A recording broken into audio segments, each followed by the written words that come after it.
Bonjour, bonjour, bienvenue sur le podcast d'Étoiles.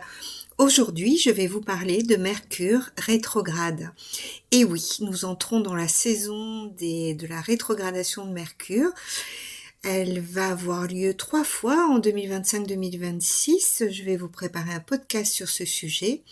Mais là, Mercure va débuter sa rétrogradation le 9 novembre 2025 à 6 degrés du Sagittaire et va retourner dans le signe du Scorpion. Donc, nous allons avoir la joie du 9 novembre au 29 novembre de pouvoir dire qu'on est en retard grâce à Mercure ou à cause de Mercure. Ça va être la bonne occasion. Non, de façon un peu plus sérieuse, quand Mercure rétrograde, on sait qu'il ralentit, qu'il stationne, et puis il recule. C'est un peu ça le mouvement. Il va traverser, donc comme je vous le disais, les premiers degrés du Sagittaire, revenir en Scorpion, le 20 novembre exactement, et il ira jusqu'à 20 degrés du Scorpion, où il va reprendre sa marche directe le 29 novembre.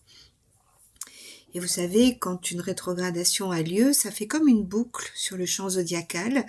Et donc, Mercure sortira de cette boucle, sortira de cette zone dite d'ombre le 17 décembre. Et à ce moment-là, l'ensemble du processus qu'il nous propose est censé être intégré. Alors, ce mouvement, qu'est-ce qu'il vient nous dire ? C'est un retour à l'essentiel. Ce que nous pensions, ce que nous disions, ce que nous croyons savoir sur nous-mêmes ou sur une situation demande à être revu, reformulé et regardé autrement. Le Sagittaire, c'est le lieu de la vision, de l'interprétation du monde et des récits par lesquels on donne sens à notre vie. Mercure en Sagittaire, il aime comprendre globalement, il aime relier, il aime affirmer. Mais au moment où il se prépare à rétrograder, ce qui semblait clair demande à être réexaminé.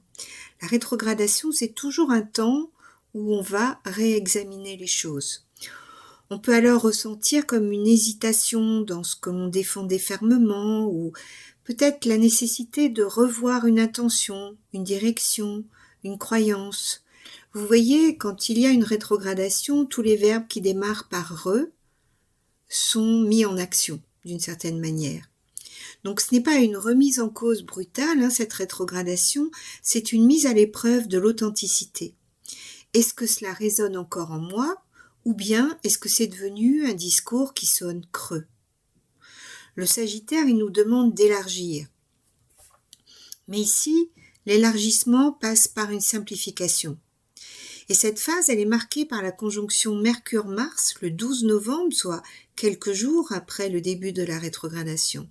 Et donc là, les paroles peuvent être plus franches, plus directes, et parfois un peu trop rapides. Donc soyons attentifs ce jour-là. La patience, elle est nécessaire pour éviter les réactions brusques, les conclusions hâtives ou les décisions impulsives. Prenons un temps de pause. Tout au long du mois de novembre, Mercure est pris dans une série d'oppositions avec Uranus. Et là, ces aspects amènent des surprises, des annonces ou des prises de conscience qu'on n'avait pas forcément anticipées. Dans cette phase Sagittaire-Gémeaux, puisque Mercure en Sagittaire et Uranus en Gémeaux, cela peut concerner les systèmes de croyances, les discours et les échanges d'idées avec autrui. Et puis, un peu plus tard, dans la phase Scorpion-Taureau, puisque Uranus rétrograde aussi dans le signe du Taureau, l'opposition agit sur la vérité intime, les tabous, les secrets et la gestion des ressources, des liens et des liens d'attachement. Donc c'est une opposition qui révèle ce qui n'avait pas été dit. Elle déplace l'attention vers ce qui était là, mais qui est encore invisible. Uranus, c'est un peu un éclair, il vient révéler les choses. Donc cela peut surprendre, cela peut libérer, cela demande de l'honnêteté et du calme. Lorsque Mercure va revenir en Scorpion à compter du 20 novembre, on peut imaginer que le regard se tourne vers l'intérieur. Ce signe ne cherche pas à expliquer ni à convaincre, il cherche à éprouver et à sentir ce qui sonne vrai. Il peut y avoir une relecture de ce que nous avons traversé sans trop en comprendre le sens peut-être. Des émotions qu'on avait mises de côté peuvent remonter. Certaines intentions deviennent plus claires. Il y a des échanges qui sont plus profonds, qui prennent place dans la sphère intime ou dans la manière de partager nos ressources, notre énergie, notre confiance. Le Scorpion, il demande de l'authenticité. Et là, la parole, c'est certainement pas pour meubler le silence. En fait, elle dit ce qui compte et ce qui engage la présence. Et puis, il y a un temps assez particulier parce que lors de sa rétrogradation, Mercure va se retrouver conjoint à la nouvelle lune du 20 novembre qui se forme à 28 degrés du Scorpion. Et c'est un moment où l'obscurité va faciliter la perception intérieure. L'esprit ne cherche plus à l'analyser, il écoute. Le Soleil, la Lune et Mercure, réunis dans le même espace, ouvrent une zone de vérité intime, là où la pensée rejoint le ressenti. Ce que nous n'arrivions pas à nommer se clarifie de l'intérieur, presque sans effort. Cette nouvelle lune, elle est en opposition à Uranus en Taureau, donc il pourrait y avoir des révélations, un déplacement soudain du regard ou une information qui se présente là où on ne l'attendait pas. Mais je vous en parlerai plus longuement quand je vous ferai le podcast sur cette nouvelle lune. Donc c'est pas forcément un choc extérieur, mais c'est une mise à nu intérieure. Il y a quelque chose que l'on savait déjà, mais que l'on n'avait pas encore eu la force ou la disponibilité d'accueillir. Uranus vient libérer ce qui était retenu. Dans le même temps, la Lune et Mercure vont recevoir un trigone de Jupiter en Cancer et de Neptune en Poisson. Et donc là, ça insiste sur le fait que la compréhension ne passe pas forcément par la logique. Elle se fait par imprégnation, par sensation et par résonance. Il est possible de sentir très clairement ce qui est juste. Cela apporte une intelligence qui relie, une capacité à faire des ponts, à comprendre le sens derrière les détails, même si les mots tardent à venir. J'ai envie de dire que le silence va devenir un espace vraiment fertile à plein de choses. Et donc ce moment n'appelle pas de décision rapide, ni de conclusion hâtive. Il invite à reconnaître ce qui se présente et à le laisser se déposer. C'est une lucidité tranquille où l'on cesse de forcer les choses. La vérité n'a pas besoin d'être défendue, elle se tient d'elle-même. À partir du 22 novembre, la qualité émotionnelle du temps change. Les secousses, les révélations ou les intensités des jours précédents commencent à se déposer. Mercure, toujours rétrograde en Scorpion, reçoit alors le soutien de Saturne en Poisson, Jupiter en Cancer. Ensemble, ça forme à nouveau un grand trigone d'eau. Et ce trigone, il ouvre un espace. Il permet que quelque chose se réorganise de l'intérieur, sans effort forcément. Là où l'esprit était tendu, il y a une forme de relâchement. Là où les émotions étaient à vif, il y a un apaisement qui peut se faire sentir. Le système nerveux trouve un rythme plus lent, plus respirant. C'est un moment où la compréhension passe moins par les mots que par une sensation d'accord et de cohérence retrouvée. On reconnaît ce qui est juste, non pas spécialement parce qu'on l'analyse, mais parce que cela ne crée plus de tension en soi. Certaines parts de nous qui étaient dispersées se rassemblent.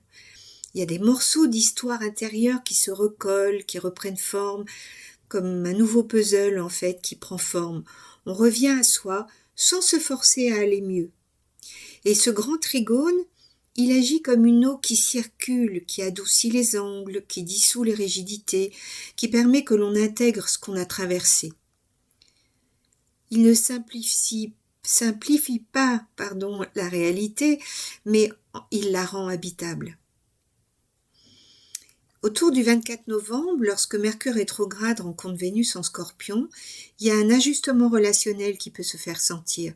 Ce n'est pas le moment de grandes discussions ni des bilans lourds, mais plutôt celui d'un réajustement naturel dans la façon d'aimer, d'écouter et d'être présent à l'autre. Ce que nous ressentons trouve une forme beaucoup plus simple, plus nuancée. On peut dire que quelque chose qui attendait depuis longtemps va apparaître, non pour résoudre ou convaincre, mais pour se rendre visible. C'est une période où l'on reconnaît ce qui se joue au niveau du cœur sans chercher à le forcer. Les liens se modifient par petites vagues, comme si l'essentiel se mettait en place de lui-même, tranquillement, dès qu'on cesse de tenir. Enfin, le 29 novembre, Mercure stationne direct, donc vous voyez, il a ralenti, il va passer direct, à 20 degrés du Scorpion. C'est le moment où quelque chose en nous a fini de remonter. Ça y est, le travail a été accompli. L'essentiel est clair, il n'y a rien à expliquer, il n'y a rien à défendre. Ce qui devait être vu l'a été. C'est une forme de fin intérieure qui peut se faire sentir, mais c'est quelque chose d'assez doux, sans tension, presque naturel.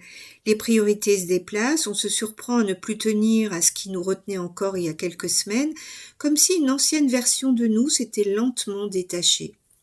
C'est un passage vers quelque chose qui sonne plus juste, qui est plus vivant et plus cohérent avec ce que nous sommes aujourd'hui. On ne revient pas en arrière par décision, par volonté, mais en fait, on ne revient pas en arrière parce que l'ancien n'a plus de prise. Il s'efface simplement. Ce qui demeure est ce qui a du cœur, ce qui respire et ce qui nous tient droit sans effort. En conclusion, ce cycle nous invite à revenir à ce que nous ressentons vraiment, à laisser se défaire ce qui ne porte plus, à parler moins, à écouter davantage. Il ne s'agit pas d'aller chercher des réponses, mais d'accueillir ce qui se révèle lorsque l'on cesse de forcer. La lenteur, c'est pas du tout une immobilité, c'est un espace où la clarté peut apparaître. La décision, elle n'a pas besoin d'être provoquée, elle viendra plus tard, d'elle-même, quand quelque chose en nous sera prêt. Thich Nhat Hanh rappelait que la compréhension vient quand nous sommes suffisamment calmes pour entendre ce qui est déjà là. Ce passage de Mercure rétrograde en Scorpion nous conduit précisément à ça. Une présence simple, sans lutte, où la vérité ne se cherche pas, mais se reconnaît. Alors, faisons confiance au mouvement de la vie tel qu'il se déploie en nous et n'oublions pas que chaque transformation demande son propre rythme et que lorsque ce rythme est honoré, il devient une évidence. Voilà, écoutez, je vous remercie. N'oubliez pas de liker, de partager, de commenter ce podcast. Cette chaîne en a besoin pour exister. Je vous dis un grand merci et je vous dis à bientôt pour un prochain podcast.